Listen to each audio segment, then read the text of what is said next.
Hello, my name is Jacob Wilson, and I'm an actor. I've been in the business now for 4 or 5 years and live in Los Angeles. Hi, my name is Zagorski. I'm based in Los Angeles, and I've been doing social media for the last decade and acting for the last few years. Growing up and feeling that differentness, and I know that a lot of LGBT people can relate to this, um, that can make you kind of a target for bullying and insecure people and hurting people who are just hurting in their own ways to project that onto another human being. Um, and I think that when you feel that sense of uh, aloneness or that sense of being an outsider, by the grace of God, I feel like I've come to terms with those things and worked through those feelings. But, um, you know, eh, going from young adulthood to adulthood, you have to work through those things if you want to have a happy and healthy life. And um, I feel like part of working through those feelings of aloneness or something wrong with me is really developing a lot of compassion for yourself and love for yourself, which I think in turn extends to compassion and love for others. Not that I never get mad at other people, right? That's sometimes we're all human and we all experience frustration and anger and disappointment. But um, I think when I experience anger and frustration and disappointment in myself sometimes, right? But it's the way that I choose to handle that and that I've worked on trying to handle that of like just being more compassionate and kind to myself. Because of that, I'm able to extend that kindness and empathy towards other people. And I feel like if you're not able to look at every single person from dark to light, from Mother Teresa to really screwed up kinds of characters, um, you're going to end up judging the character to some degree, and that just doesn't ever lead to bringing an authentic performance to the stage or to film. It ends up bringing a caricature. So I think that being a part of the LGBT community and having to work through coming to terms with things and feeling like an outsider, again, just really caused me to develop a lot of empathy and love for myself and for others. And I think that that's a sense of empathy is really important to have in your toolkit as an actor, for sure. What about you, Daniel? Well, for me, I think it's that resilience, right? Because, you know, I was born in a Eastern European country. I grew up in Ireland where it's, oh, sure, it's like now we have gay marriage, but there's still many people who would discriminate against LGBT people. There's still people out there who would go out their way to like beat up LGBT people. I walked down a street many, many years ago when I was still living there, wearing a pink shirt, and a boy shouted the F slur at me, and I'm pretty sure he couldn't have been older than 10 or 11 years old. So while that's not like that doesn't make me feel like I'm in danger, but it does very much make you feel like you're not welcome. And that, for a child to think that that's acceptable to say to anybody just because of a color of a shirt or whatever is crazy, And I think that sense of resilience that you have to build up when you're LGBT comes very much in handy if you're planning to pursue an acting career. You're gonna face way, way, way, way, way, way, way, way more rejections than you are going to get a green light, right? And you have to be okay with that. And you have to come to understand that that's not like a personal slight, right? And even in that instance, when that boy shouted the F slur at me, it's not a personal slight, it's a reflection of his upbringing, right? And I think that's important. That's an important lesson. I'm not saying that someone who's not LGBT might not understand resilience, but I think when you're LGBT and when you've had to face those kind of situations for like a prolonged period of time, it certainly, I think, helps take the sting out of their rejection when, you're doing your acting thing and you keep hearing no. It's like, okay, I'll just keep going because you've heard no before and you've heard many worse things before. And it really doesn't bother me as much as it might bother other people. And the other thing that I think it comes in handy with is, how LGBT people have been villainized in the past, and they have been villainized in entertainment as well. If you look at Disney villains, most of them are coded like LGBT people. I mean, if you, Ursula, uh, Isma, most Disney villains that you can name are gay coded. And if you're growing up and that's the message you receive, it's not great. But what it does teach me is that when you approach characters, it's beyond surface level. When you have grown up looking at LGBT people being villainized, and that that's not the case. That just because someone's gay doesn't make them a bad person. I think it helps inform your future career in that, you receive a script and perhaps you have to play someone who is doing something that's questionable, rather than approaching it with, straight up, this is a bad person. There's more nuance to it, right? I think it helps you understand that there's nuance to people, right? That just because someone says this is a bad person, that's not necessarily true. You have to do your own investigation. You have to understand characters. And I do think that being LGBT, maybe not for everybody, but for me anyway, from my experience being LGBT, I do think it helps inform me and not make judgments on characters or people as quickly, just because I understand that there's a lot more to it that I can see in front of me.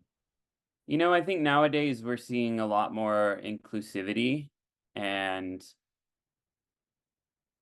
people being willing to, you know, venture outside of stereotypical type, right? Like I just heard, I had no idea about this, but and I understand it in theory, but I just heard that Matt Bomer was originally up for the lead in 50 Shades of Grey, and he didn't get it because he was a queer man, and producers and everybody on the creative team, which I understand, I get it, but they were concerned that heterosexual women who are going to this movie and they want that that release, that fantasy, wouldn't be able to fully submerge themselves in the experience, like they wouldn't quite be able to separate the art from the artist.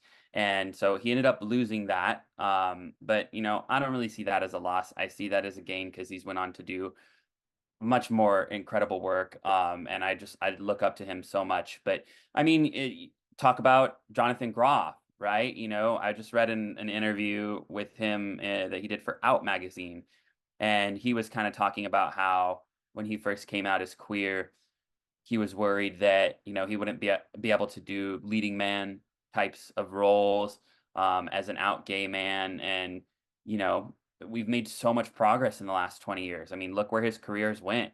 He's voiced a straight Disney character.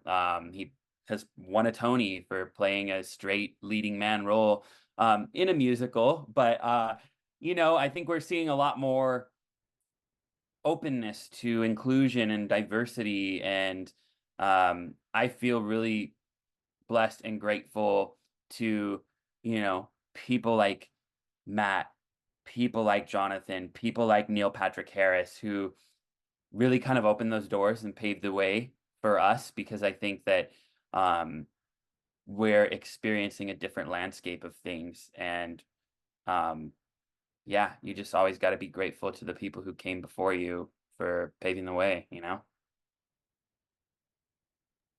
For sure. And just to add on to that, Matt Bomer was actually up for a Superman role as well, way, way back in the day, which he was passed up on as well because of him being gay. Which, you'd look at a role like that compared to 50 Shades of Grey. That's not even an inherently sexualized role. It's a Yeah. superhero. It really What actor was shouldn't have this? had uh I think Henry Cavill ended up getting it. No, If no. Who was passed oh, up? Matt Bomer. Matt, really?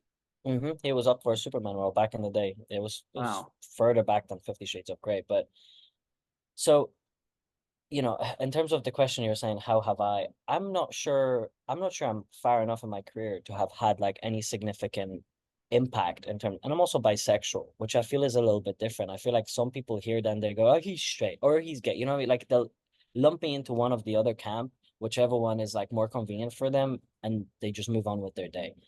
And I think the bigger work that we have to do is just like society wise, like what Jacob was saying. It's great to see changes being made, but during the pandemic, I had a podcast where I talked about my experience being bisexual, and I received an email from someone who he preferred to stay anonymous, but he told me that he works in entertainment in LA and he's connected to some big names.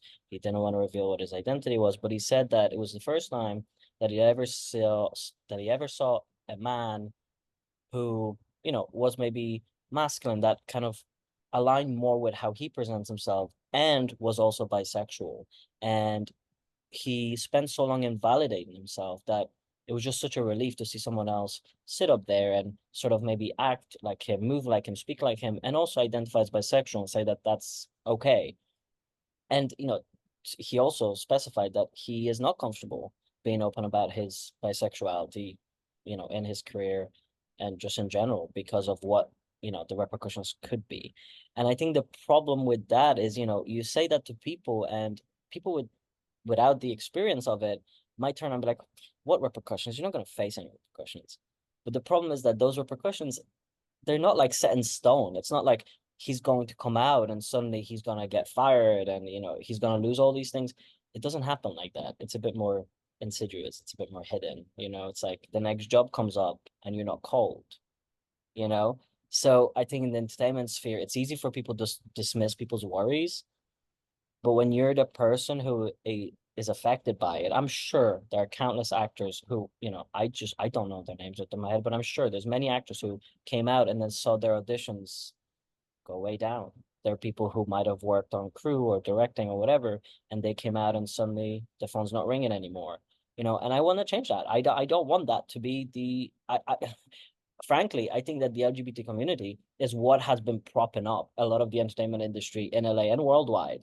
I think if you look for us, we're in every single sphere of entertainment. And the fact that many people still feel like they have to hide their identities because they're worried about the material impact that that's going to have on their careers and their livelihoods.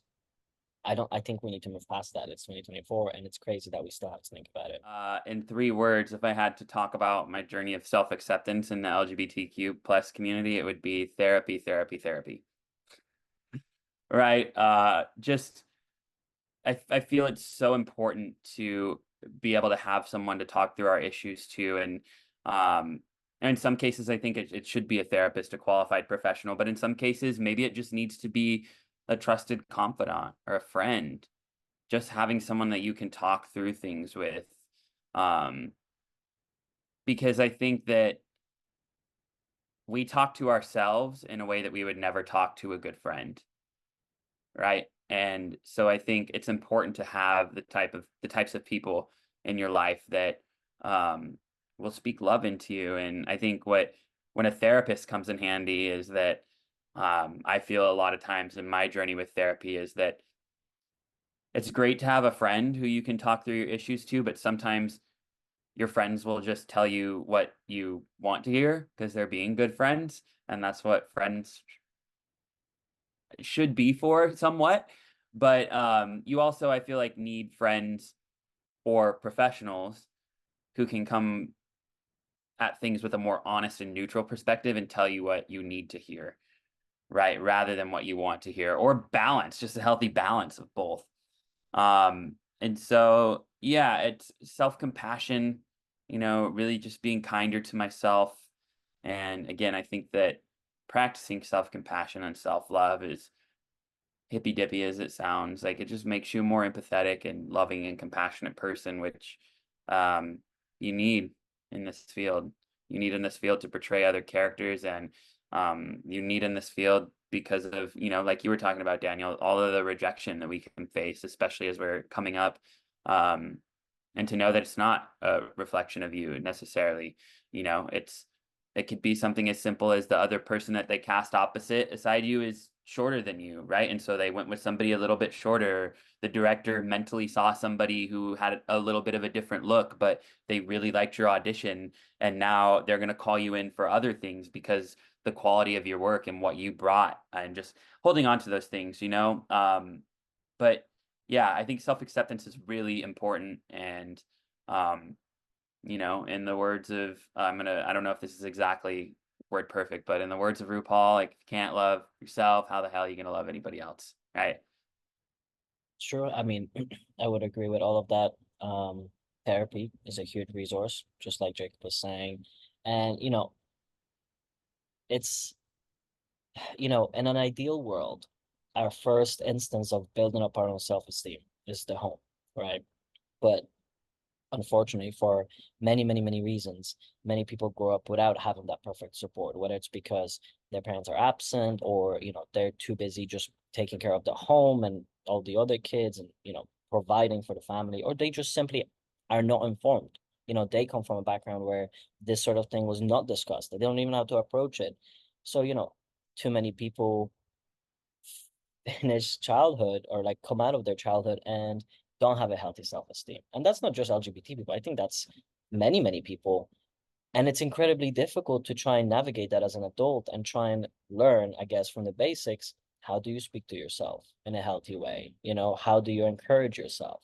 If you've never had that groundwork and those foundations set up by your family, that's what I think therapy is incredibly helpful for.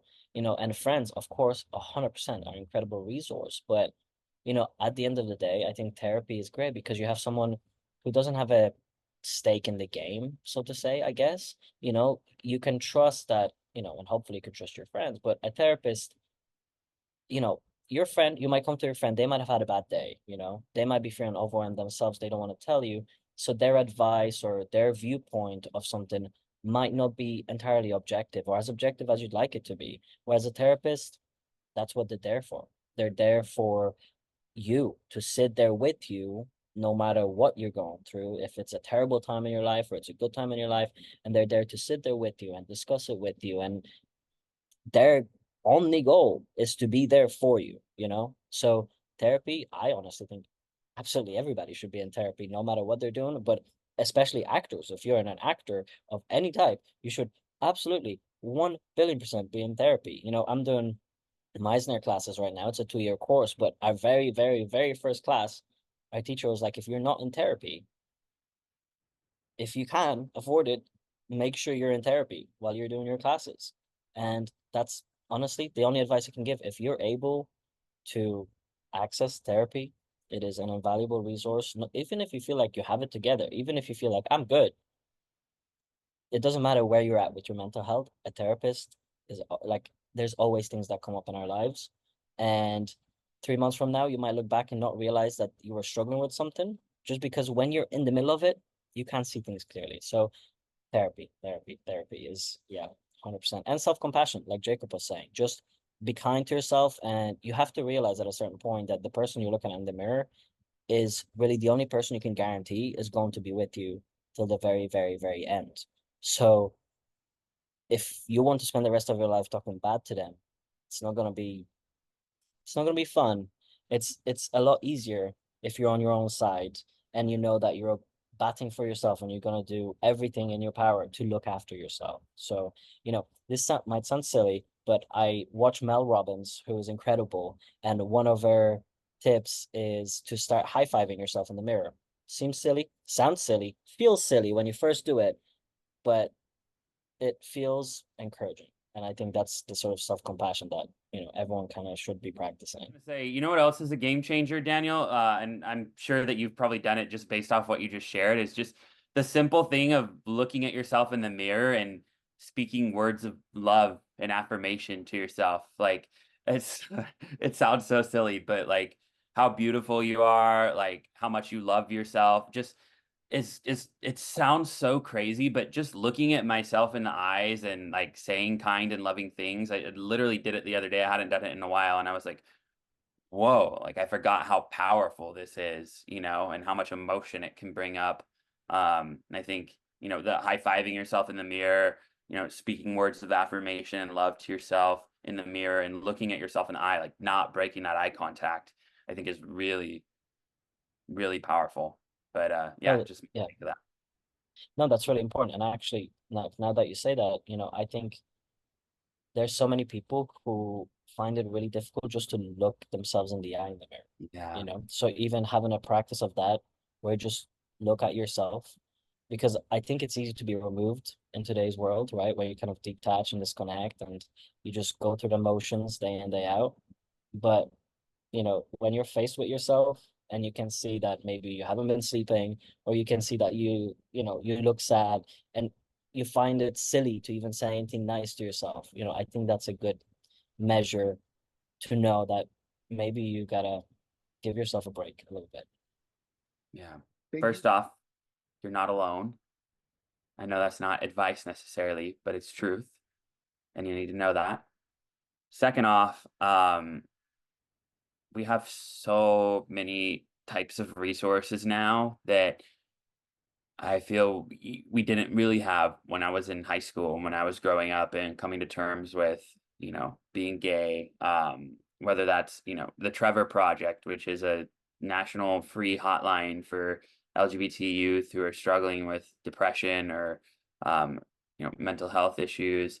And just the fact that something like that exists specifically for LGBT individuals now is incredible. I just saw, locally here in Los Angeles, and I hope it becomes a national thing because uh, I got very emotional when I saw it. But an acquaintance of mine is involved with this nonprofit that's starting that um, I'll have to find out the name of it, but they're dealing specifically with LGBTQ plus teens who are struggling with substance abuse as a result of coming to terms with everything, which um, I've been a lot more honest about my history growing up and coming to terms with my own sexuality, but that was definitely something that I struggled with as a young adult. And I wish that I had those resources and those types of things out there to know, like,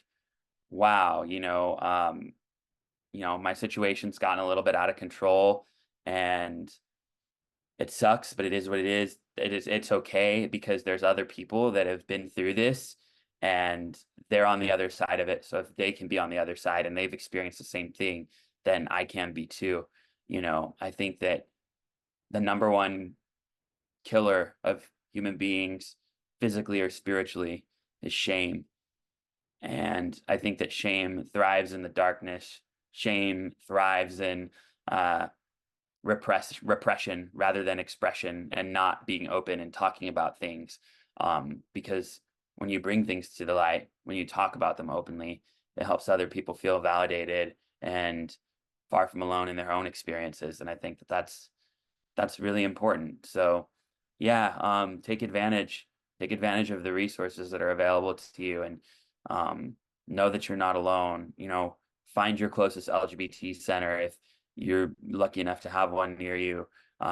Reach out to the Trevor Project, reach out, there's tons of resources online now.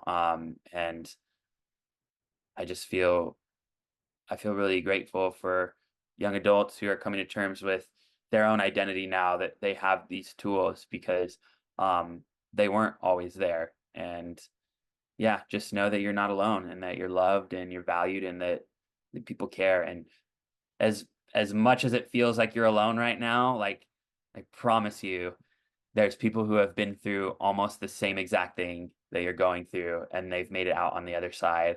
And the saying "it gets better," as cheesy as it sounds to you in this moment, like, it's true.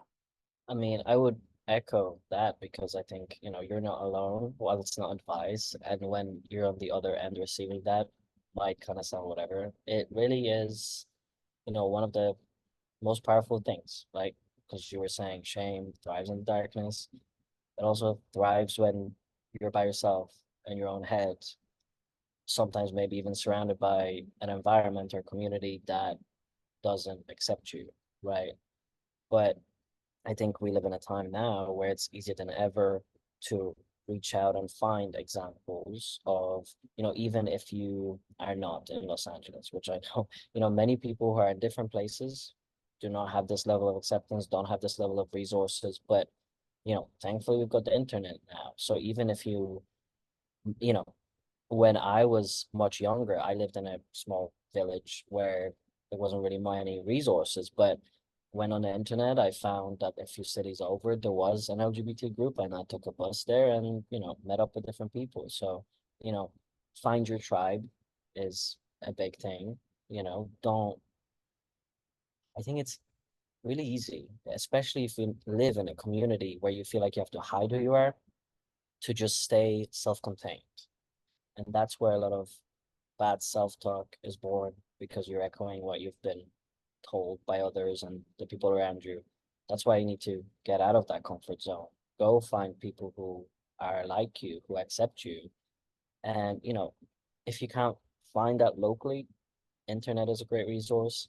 If even that's difficult, thankfully we've got media nowadays. Even, TV shows, movies might sound silly, but I think for a lot of people, TV shows, movies, podcasts, all sorts of books, all sorts of entertainment that actually features LGBT characters and talks about LGBT lives is helpful when you're feeling that alone and like you're the only person going through this and feeling that sort of shame.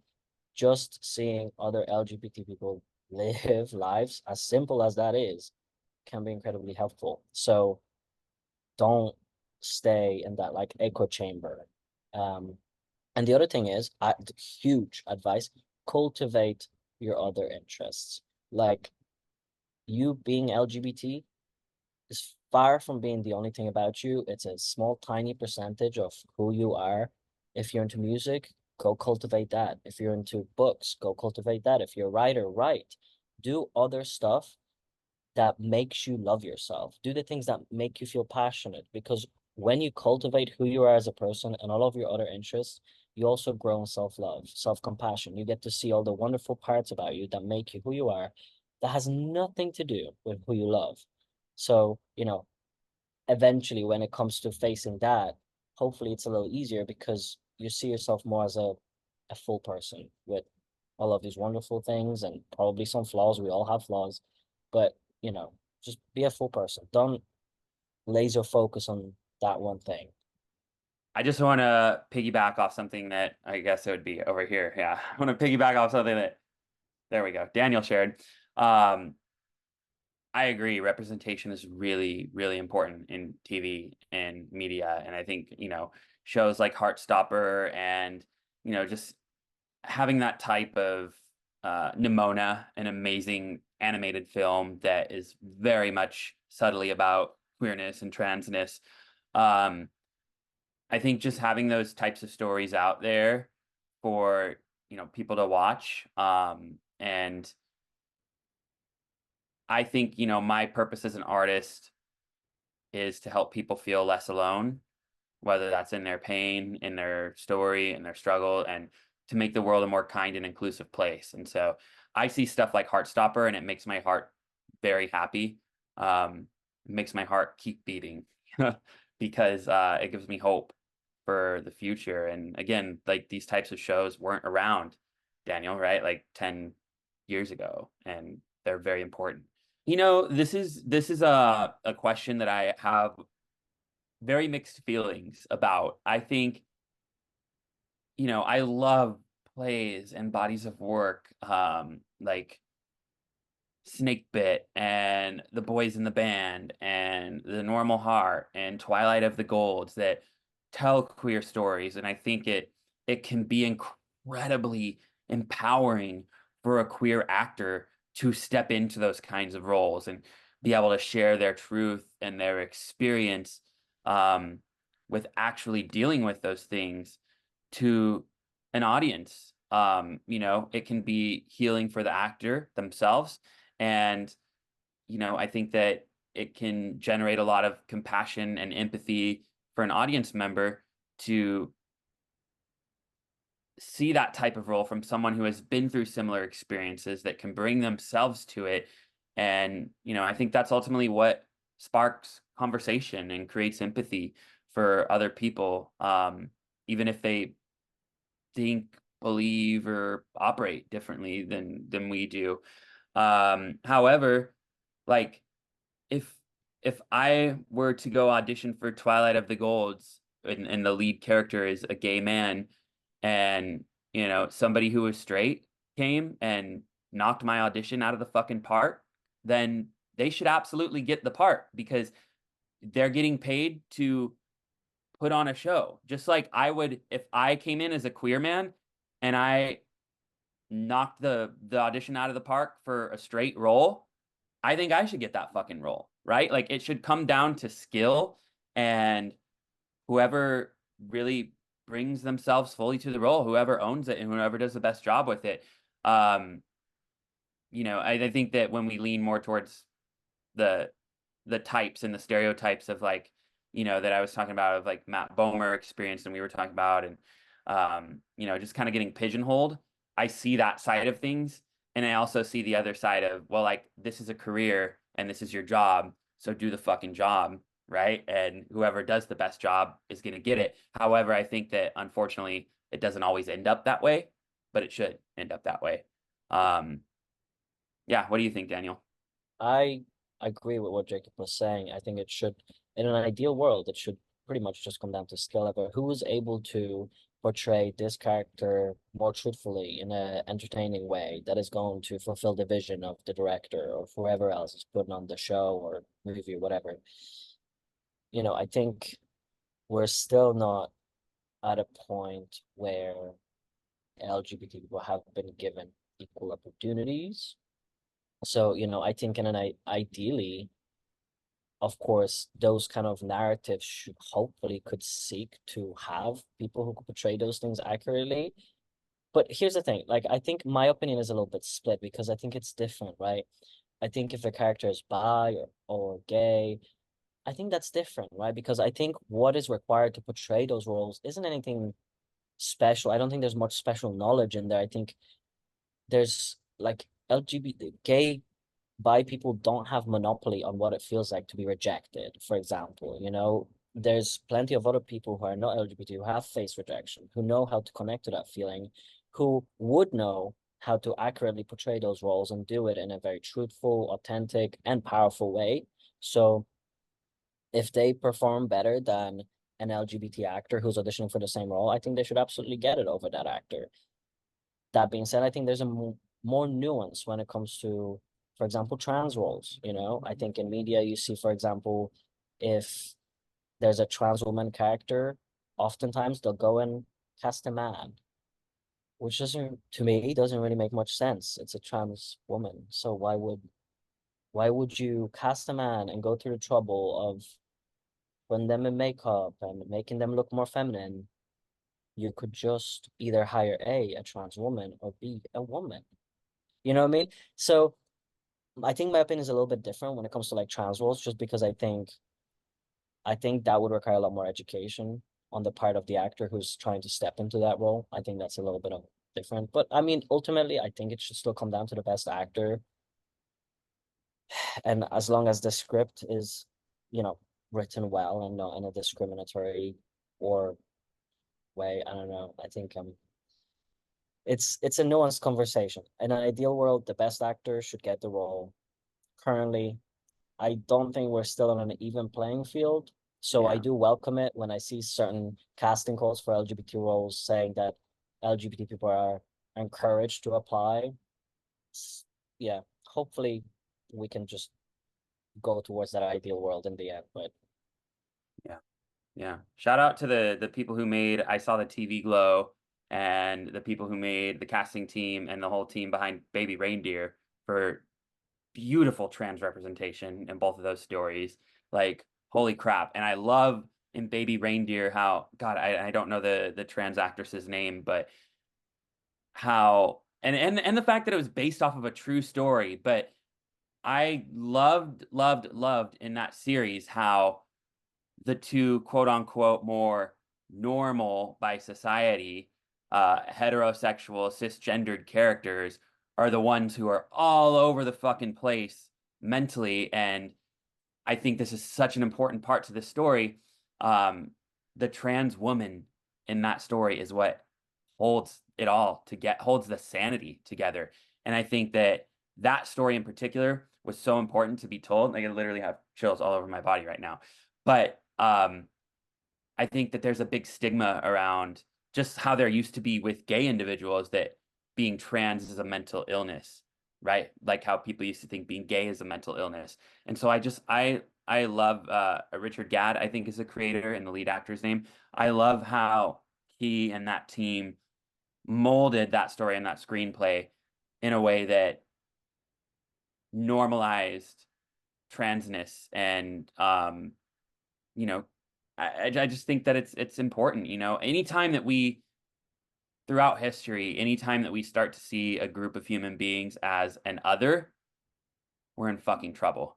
I'm hoping that, at least with a lot of LGBT stories, we're moving beyond, I think a lot of narratives in the past, if you had a gay character, it was exactly that, a gay character. It was a 2D character that the only thing about them was that they're gay. And like the big thing about it was that they're gay. And anytime we saw those stories, it was like they're coming out and how big of a deal it was. And like it was always just so reductionist. And, I feel like so many of those narratives ignore the point that coming out never really stops. You don't do it once and it's done and your whole world is resolved and everyone needs some time to come around or is just on board and it's all good. That's just not how it works. And I hope we're moving beyond that when it comes to seeing those kind of characters and shows. And that also ties into why I think it shouldn't be just LGBT people that can portray those roles, because hopefully their whole character arc isn't just the fact that they're LGBT, right? Yeah. Hopefully, we can recognize that they're full people and have many, many, many other things going on within those narratives that are not just centered on the fact that they're LGBT. And hopefully, we can put to rest the trope of kill the gays and we can maybe have some happier endings, even if they're cheesy. For example, I really enjoyed Red, White, and Royal Blue. Some people say, "Oh, it's cheesy. It's supposed to be cheesy." How many other cheesy romantic comedies that are light and funny do gay people have? Not many. Most of them end in death or end tragically, which a lot of them are beautiful stories, but it's nice to see a happy ending every once in a while. I think we're seeing more, you know, to piggyback off what you were sharing. I think we're seeing more stories that feel real and authentic to the experience of being LGBTQ plus rather than the caricatures, right? Than the gay man who carries around a handbag and is flamboyant and maybe whose voice is vocally higher pitched, right? Like we're seeing less 2D caricatures of human beings and we're seeing more 3D human beings, you know, all of us strangers, which I believe both of the actors, if not one of them, are heterosexual actors, right? All of Us Strangers. Off the top of my head, I don't know. I would have to dive into that. But um, did you end up seeing that, Daniel? I haven't yet, but it is on my list. I've only heard good things. Yeah, I mean, so good. Not the happiest ending. Well, so I'll leave it at that. But again, it's 3D human beings, right? That are living a human experience rather than a caricature. And so I think that those type of LGBTQ plus stories that are truthful to the experience of queerness and um, make the world a more kind place and spark conversation and create empathy. You know, I think again, just looking back at, you know, stories that came before our time and how they paved the way for us to tell the stories that we're going to go on and tell. Um, I wasn't expecting emotion to well up, but um, you know, I'm really grateful to all of the people that came before who, you know, maybe whose presence in the industry just paved the way for these kind of movies. Maybe they weren't publicly out because their careers would have been a hell of a lot different. They probably would have been non-existent if they came out 20 years ago, but their presence in the industry and it just kind of being this hushed but known thing, you know, I think that we're able to begin to see other people as less of an other when we know that there are queer or blank insert whatever adjective. There are blank people around me, right? There are trans people around me. There are bisexual people around me. There are gay people around me. And realizing like, oh wait, they're just people. They're normal people and we're all just trying to be happy and healthy and thrive. And maybe they're not so different, right? And that's that moment and that thought is when I think we start to see shifts. And so I'm just really grateful to everybody who came before us and paved the way for us to be out and proud and waving our freak flags, you know?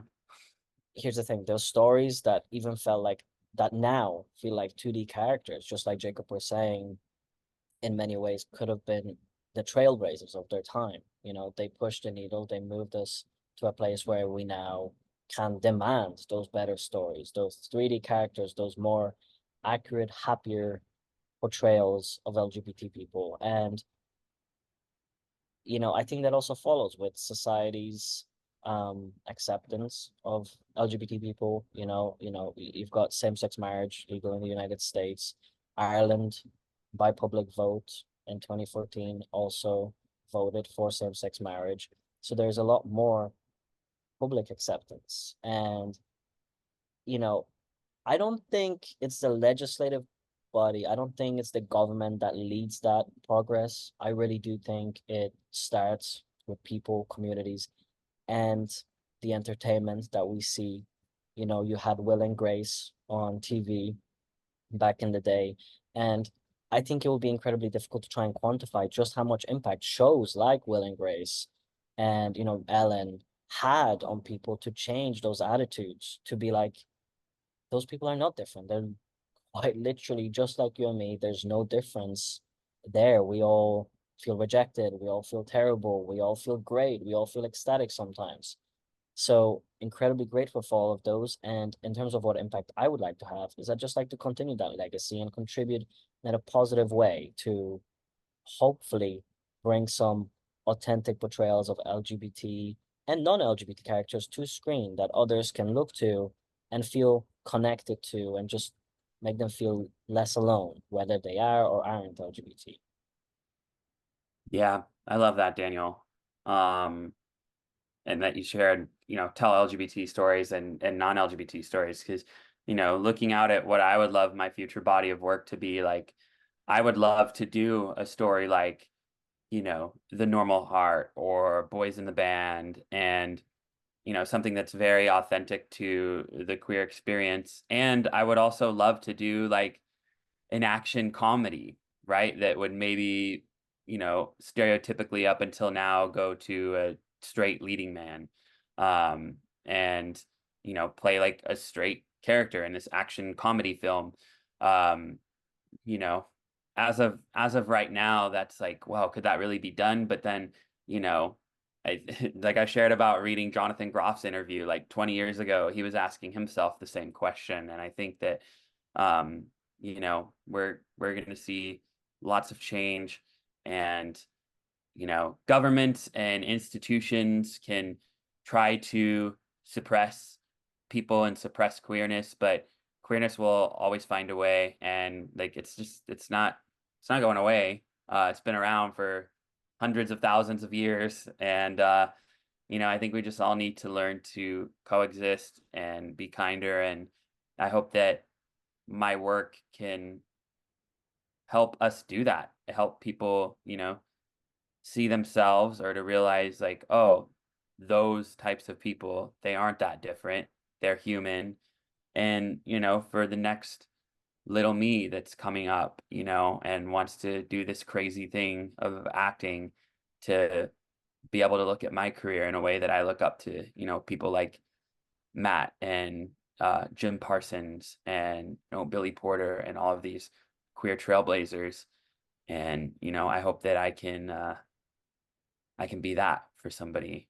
It's so important to know that you're not alone, and that you're celebrated and that you're loved. And even if your immediate surroundings, your community, your family doesn't reflect that, um, it doesn't mean that that's going to be your life for forever. Like, there's life outside of your community, believe it or not. And there can be life outside of a toxic family. And, you have beautiful chosen family that are waiting to embrace you and wrap you in a hug and tell you how loved and awesome that you are.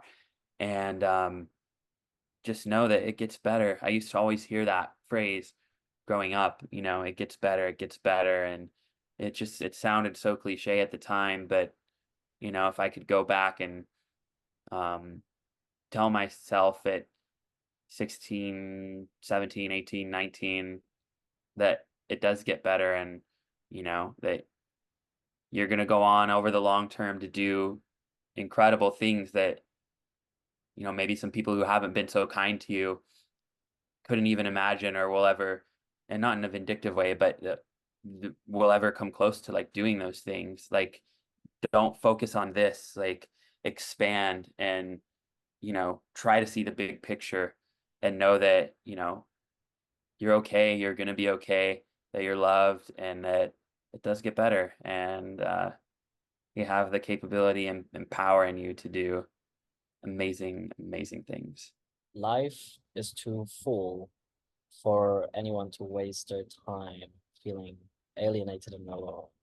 It's a scary place to be, and it can be an incredibly hard place to get out of, but I think it's incredibly worth it if you can muster up the energy to open the door and see what else life has to offer. Because on the other side of that, you have a lot of memories that you're going to make with people who love you for who you are. And I think it's hard. Like it's so hard to give that advice to anyone who's sitting on the other side of that screen, because I was that kid, right? I was the kid who was depressed, who had no friends, who didn't know if there was anything going to get better ever, sitting there watching YouTube videos of interviews of LGBT people or watching movies just to try and not feel alone. So it sucks. So there are ways that you can not feel alone. So I think the hardest part is just getting yourself out of that spot, because it's so easy to just stay stuck, to just stay on that echo chamber and that loop of negative reinforcement. So just muster up enough love for yourself, or if not you, then for life in general and what possibilities it holds, to step out of that comfort zone and seek what it is that you need to seek in order to feel loved and fulfilled and you.